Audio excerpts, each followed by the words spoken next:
Today I'd like to discuss this rather challenging case with you. A patient who presented to us for a second eye surgery.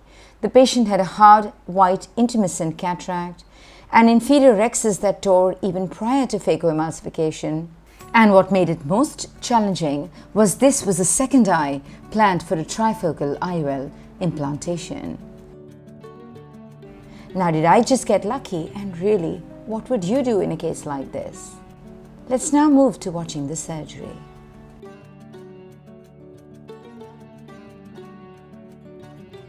So the first challenge was getting the capsular rhexis right. In a patient with an intumescent cataract, my choice of technique while performing the capsular rhexis is performing the double rhexis technique. I find that with this technique, I have the maximum control and the minimum chances of a rhexis run off to the periphery. The initial tiny round rhexis almost always gives me perfect control in enlarging the capsular rhexis.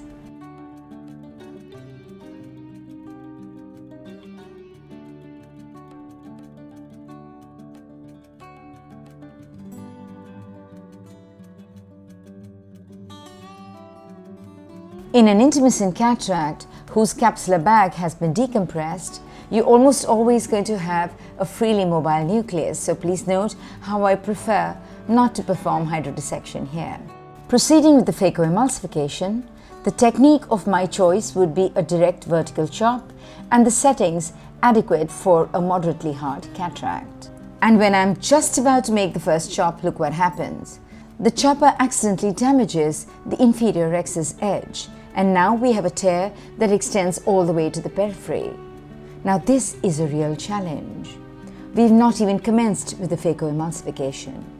Now what makes this even more challenging is the position of the tear, because this would be the exact clock hour where we would impale the probe and create a lateral separation, which obviously would now increase the chances of it going out into the periphery. I weighed my options and I realized that irrespective of whether I did SICS, a stop and chop or a direct chop, there was an equal risk of going out into the periphery. And since something needed to be done, I did need to complete the case, I chose to proceed with the direct chop technique. And anticipating the possibility of complications, I ensured that I had a 3-piece IOL and a VR surgeon stand by. I proceed with phacoemulsification most cautiously. Note how I failed to get the first chop. So I now rotate the lens and attempt to create the second chop at a place slightly away from the area of the tear, assuming that it's possibly going to be slightly safer. This attempt was successful. Every time I try and create a chop in the area of the tear, it's a little scary because each time I perform a little lateral separation, I'm a bit concerned about whether or not I'm going to cause a further extension of the capsular tear.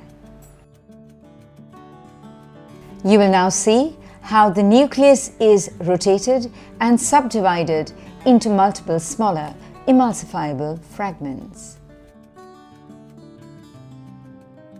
Always be mindful to watch for some sign of extension, which would be either a failure of rotation of the nucleus or a slightly posteriorward displacement of the nucleus itself.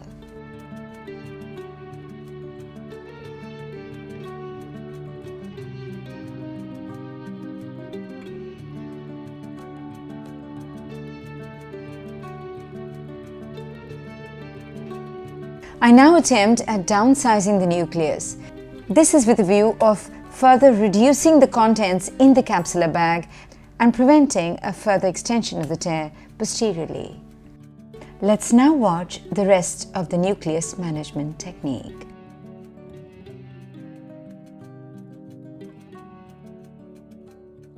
One of the most important factors that prevents the tear from extending into the periphery is maintaining the anterior chamber.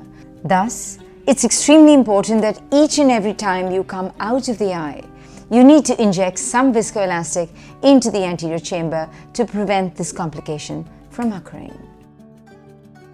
Note how this partially downsized nucleus comes up into the anterior chamber. And perhaps in a case like this with a torn rhexis, it's perhaps safer to emulsify it in the anterior chamber.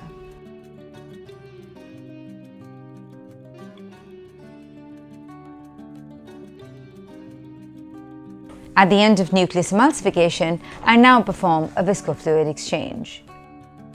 We now proceed with the bimanual irrigation aspiration technique for removal of the cortex.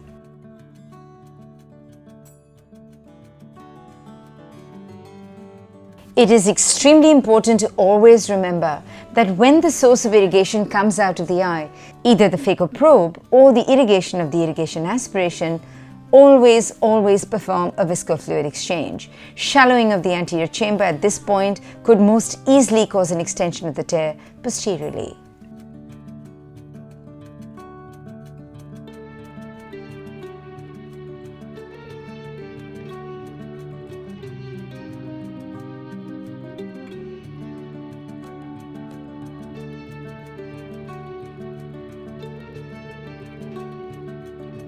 At the end of irrigation aspiration, the tear in the capsular rhexis and the capsular bag are carefully examined.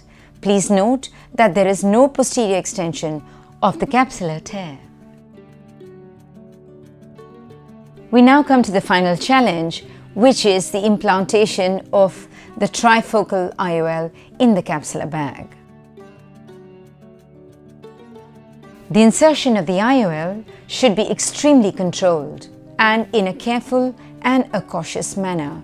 Note how, whilst injecting the optic into the eye, I am simultaneously withdrawing the cartridge with a view to make it a very gentle insertion of this intraocular lens. I attempt to insert the trailing haptic by pushing posteriorly in an area rather away from the area of the capsular tear. And now we have an IOL stable in the capsular bag. One needs to be extremely cautious while doing a visco wash. No excessive rock and roll movements of the IOL, no going behind the IOL to wash visco from behind it. We do not want to compromise the capsular bag by excessive manipulations of the lens. It's now time to confirm an optimal centration of the intraocular lens.